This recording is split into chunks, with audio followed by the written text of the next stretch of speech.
Pujian bagi kemuliaan Tuhan yang diambil dari Mazmur 139, di mana merupakan doa yang meminta Tuhan mengenal diri kita dan hati kita. Kau mengenal aku, Tuhan. Mari kita ikuti bersama.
Bacaan Alkitab kita hari ini saudara cukup singkat, hanya 2 ayat, yaitu dari Keluaran 20 ayat 1 dan 2. Dan nanti kita akan membacanya bersama-sama saudara. Tetapi sebelumnya mari kita bersama mohon tuntunan Roh Kudus agar sebentar kita dapat membaca, merenungkan dan memahami dengan benar dan baik. Mari kita berdoa saudara.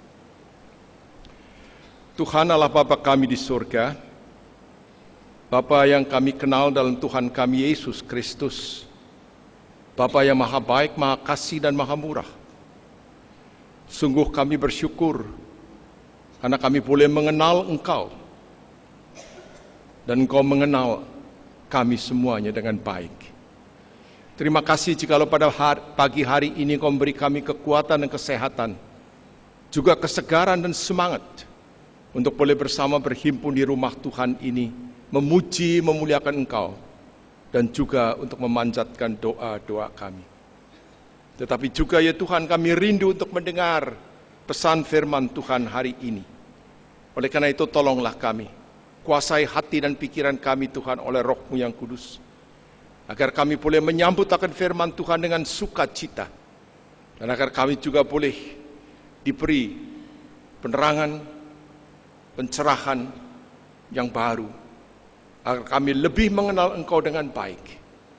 Oleh karena itu tolonglah kami ya Bapa, jauhkan dari segala gangguan, dari pikiran-pikiran yang dapat membelokkan pikiran kami, tetap biarlah kami fokus kepada apa yang Engkau mau firmankan kepada kami. Terima kasih Bapa. Demi Kristus Tuhan firman yang hidup, kami mohon doa ini.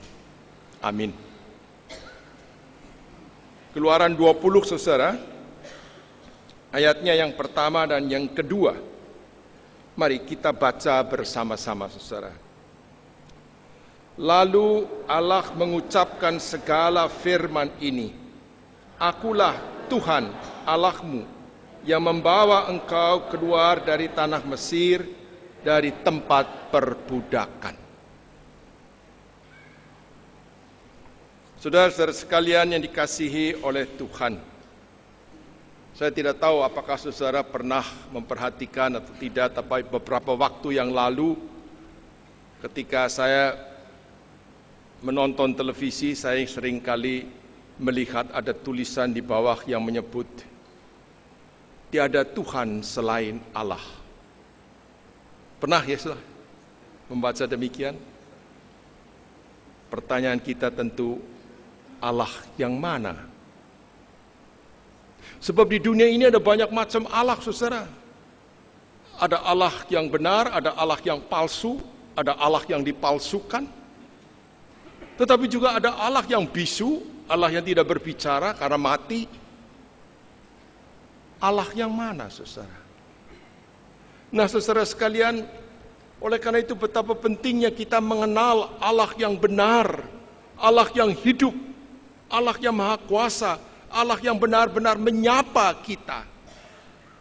Apa yang barusan kita baca tadi saudara, di dalam Keluaran 20 ayat 1 dan 2, Allah yang kita kenal dan yang kita sembah adalah Allah yang menyapa umatnya. Tidak hanya menyapa, maka dia mengatakan begini pada ayatnya yang kedua, Keluaran 20. Akulah Tuhan Allahmu yang membawa engkau keluar dari tanah Mesir, dari tempat perbudakan. Jelas saudara, Allah menyatakan dirinya sebagai Allah yang namanya Tuhan. Ya, saudara, huruf-huruf besar Tuhan. Kalau dalam bahasa Ibrani, saudara, bahasa Ibrani itu adalah bahasa yang sebetulnya huruf-hurufnya hanya huruf-huruf mati. Di sana dituliskan JHWH. Sampai sekarang orang tidak tahu apa ejaannya, karena orang takut untuk mengatakan nama Tuhan yang begitu suci. Itu sebabnya sekarang ada orang yang mengatakan Yehova, Yahweh, atau Yahweh dan sebagainya. Tapi itulah nama Tuhan.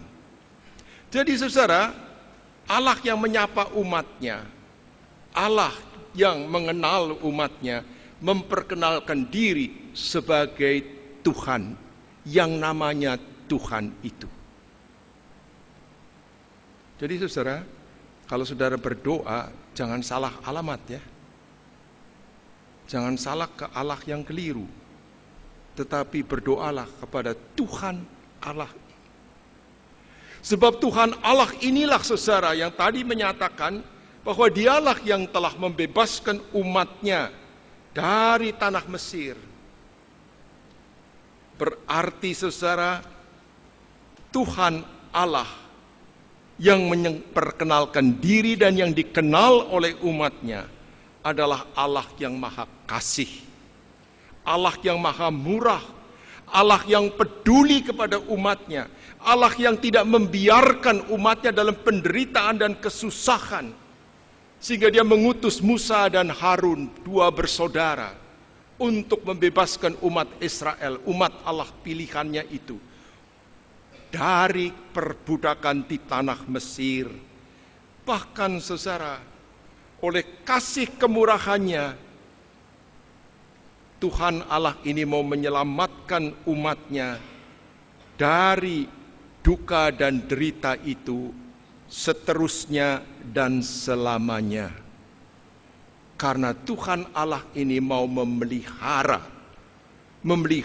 umatnya dengan baik, agar umatnya ini betul-betul menjadi umat yang mengenal akan Tuhan Allahnya. Itulah sebabnya saudara, pada suatu waktu Nabi Yesaya pernah mengingatkan umat Israel. Dalam Yesaya 52 ayatnya yang ke-6 dikatakan begini, sebab itu umatku akan mengenal namaku, dan pada waktu itu mereka akan mengerti bahwa akulah Dia yang berbicara, ya aku. Umat Israel, saudara, diperingatkan oleh Nabi Yesaya agar supaya mereka jangan terkecoh meninggalkan Tuhan Allah ini. Tuhan Allah yang memelihara komunikasi dengan umatnya dan yang selalu menyapa umatnya. Sebab pada waktu itu memang banyak godaan cobaan dari Allah-Allah di sekitar Israel yang mau membujuk dan mau merayu. Yesaya mengingatkan bahwa Tuhan Allah inilah, yang namanya Tuhan itulah yang telah membebaskan dan yang telah menolong mereka.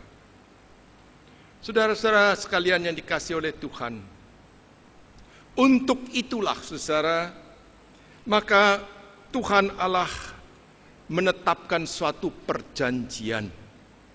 Perjanjian antara Dia dengan umatnya. Dia mau berjanji kepada umatnya sebagai Tuhan Allah yang maha kasih, maha murah dan maha baik. Tetapi sebaliknya, Dia mau juga umatnya itu berjanji kepadanya agar ia taat dan setia mengikuti akan perintah-perintahnya.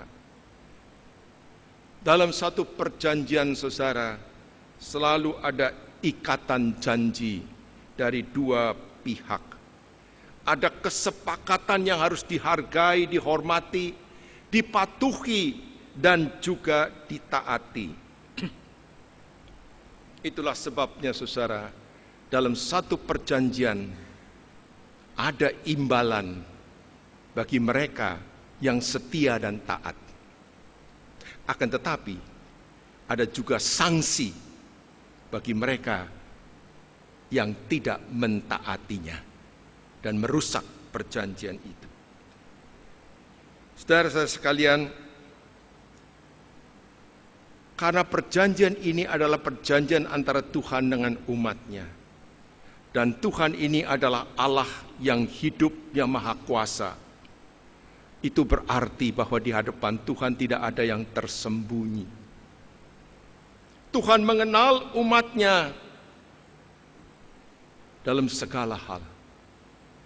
Tidak ada yang bisa dirahasiakan di hadapan Tuhan. Oleh karena itu saudara, waspadalah. Biar bagaimanapun umat akan dikenal oleh Tuhan dalam keseluruhan hidupnya, tindak tanduknya, perbuatannya, bahkan pikirannya. Oleh karena itu, sebagai umat Tuhan tidak boleh main-main. Tidak boleh lalu kemudian mengingkari janji ataupun melecehkan janji dengan Tuhan itu. Nah saudara, apa maksudnya sebetulnya Tuhan membuat perjanjian ini dengan umatnya? Ya, karena Tuhan mau membentuk, Tuhan mau menciptakan komunitas umat Allah. Komunitas umat Allah yang hidupnya baik, hidupnya bahagia, hidupnya senang, diberkati oleh Tuhan. Nah, komunitas umat Allah inilah yang sekarang juga kita kenal sebagai jemaat, sebagai gereja termasuk saudara dan saya.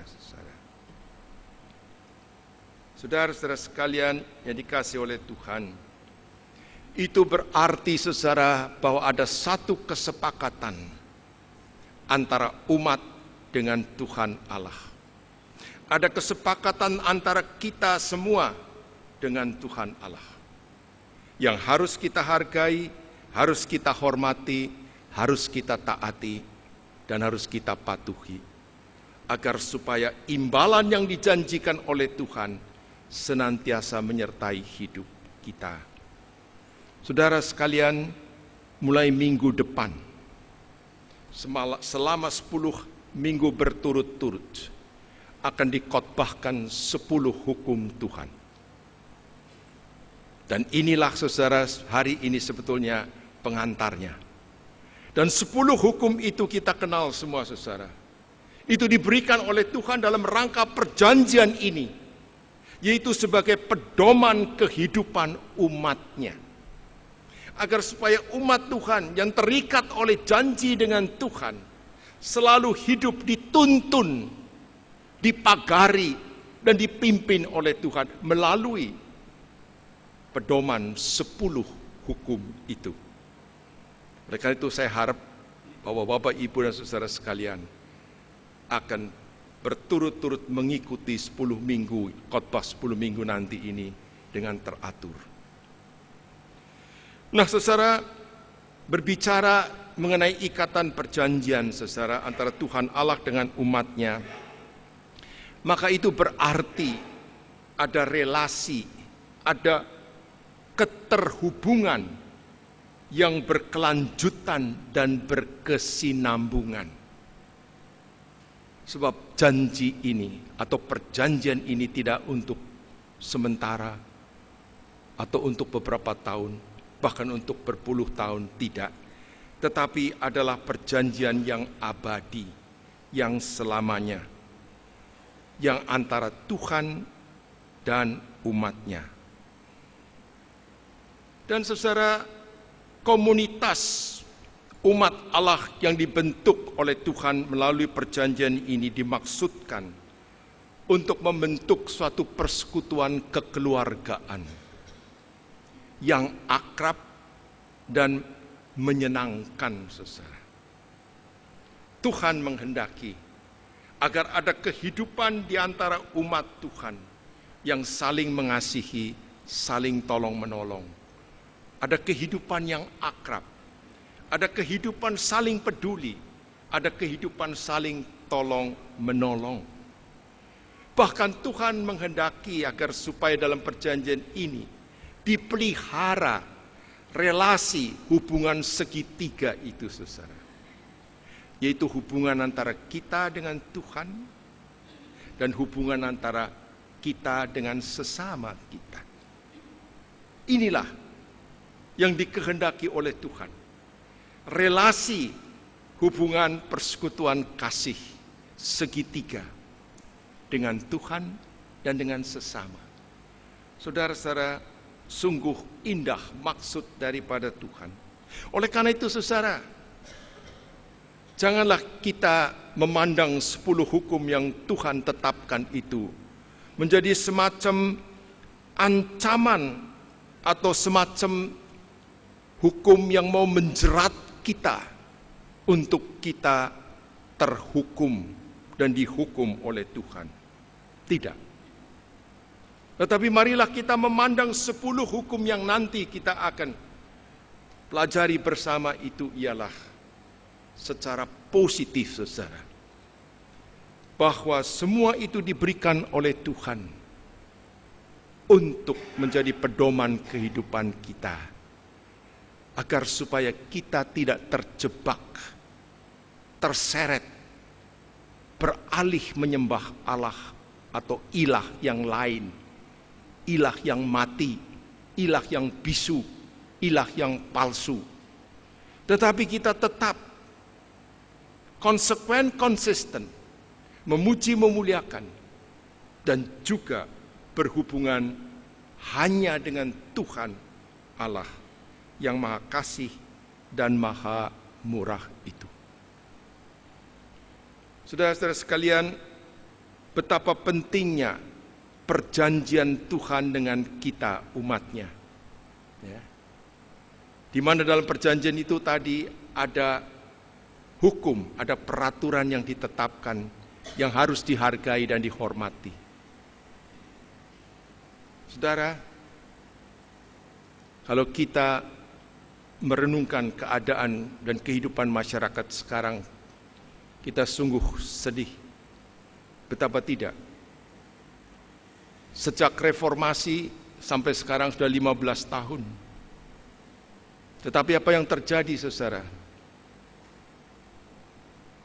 Kerusuhan, kekacauan, permusuhan. Kebebasan demokrasi telah menjadi demo-demo yang merusak, yang rusuh, yang menakutkan, dan yang membangkitkan kebencian satu dengan yang lain. Perkelahian antara desa yang satu dengan desa yang lain. Sungguh menyedihkan, saudara. Peraturan tata tertib hukum tidak lagi diindahkan. Coba lihat di jalan-jalan bagaimana tata tertib lalu lintas dilanggar begitu saja seenaknya, saudara. Bukankah demikian? Peraturan-peraturan yang ditetapkan baik di pemerintah maupun swasta tidak diindahkan, tetapi dilanggar seenaknya saja.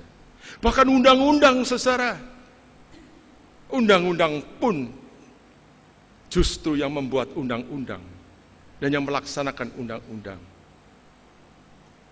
mengingkarinya dan menyelewengkannya, sehingga terjadilah hal-hal yang tiap hari kita mendengar dalam surat kabar dan televisi yang menyedihkan, saudara. Itulah kebebasan yang kebablasan. Ya. Kebebasan yang digunakan dengan semena-mena.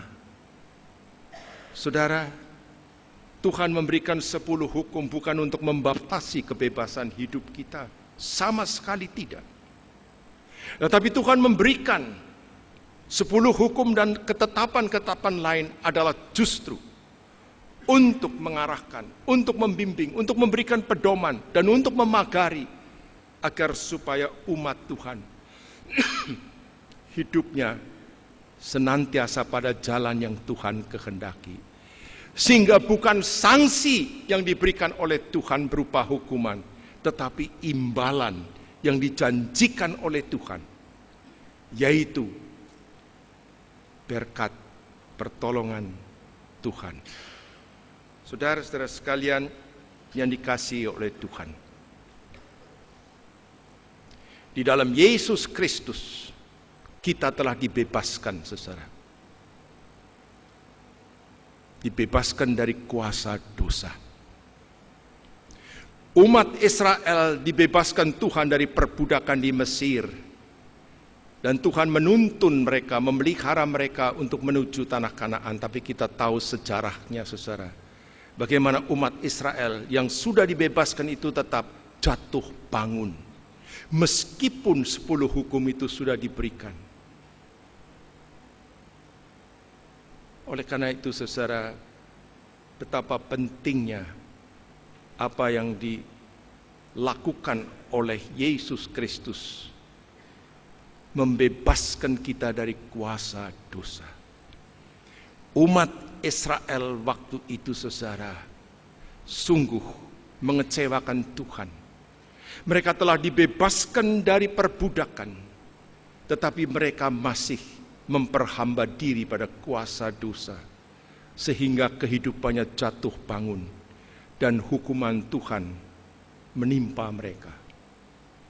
Saudara-saudara sekalian, saya ingin mengajak saudara untuk mari kita melihat apa yang tertulis dalam surat Titus, pasalnya yang kedua, ayat 11 dan 14. Mari kita perhatikan baik-baik, saudara. Karena kasih karunia Allah yang menyelamatkan semua manusia sudah nyata.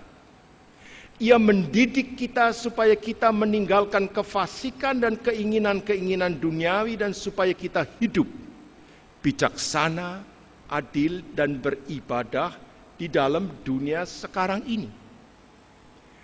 Dengan menantikan penggenapan pengharapan kita yang penuh bahagia dan penyataan kemuliaan Allah yang Maha Besar dan Juru Selamat kita Yesus Kristus, yang telah menyerahkan dirinya bagi kita untuk membebaskan kita dari segala kejahatan dan untuk mengkuduskan bagi dirinya suatu umat kepunyaannya yang rajin berbuat baik.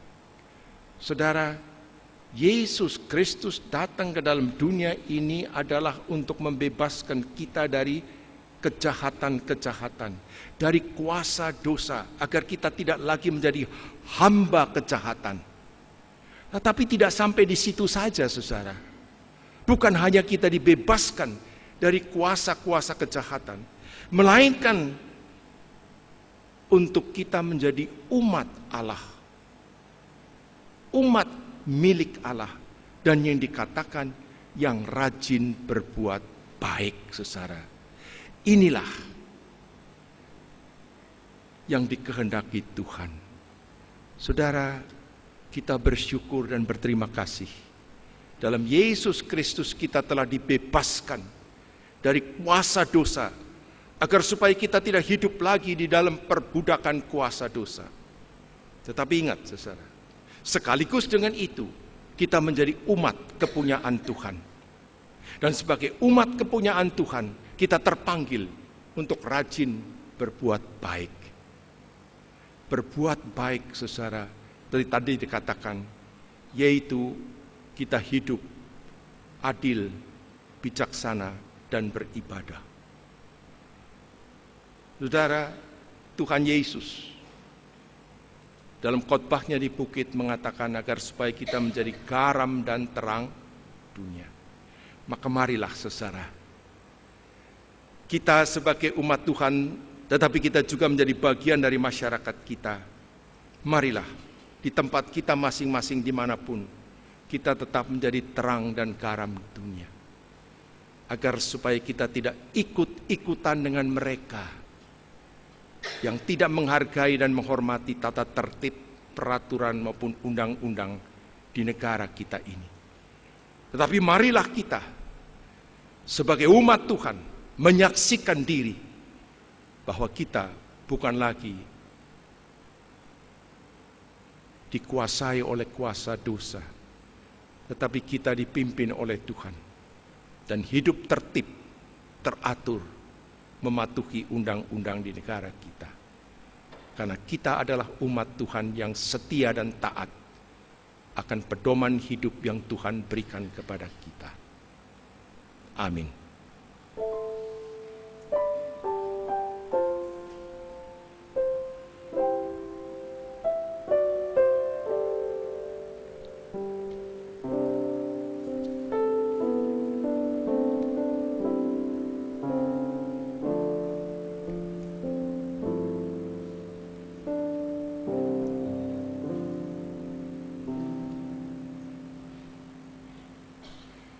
Saudara-saudara sekalian yang dikasihi oleh Tuhan, paduan suara Galilea ternyata usianya sudah dewasa. Sudah 39 tahun. Hebat. Sudah 39 tahun, saudara. Dan ini berulang tahun hari ini. Dan kita nanti akan mendoakan agar kehadiran mereka sebagai saksi Tuhan bisa berlanjut. Dan mengundang saudara-saudara yang berminat untuk ikut memuji dan memuliakan Tuhan bersama dengan mereka. Siapa saja yang terpanggil, saudara, silahkan menggabungkan diri dengan paduan suara Galilea. Dalam warta gereja kita ada undangan dan kemana saudara bisa mendaftarkan diri. Paduan suara Galilea akan sekali lagi memuji Tuhan dengan judul lagu, Agungkanlah Nama Tuhan.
Amin.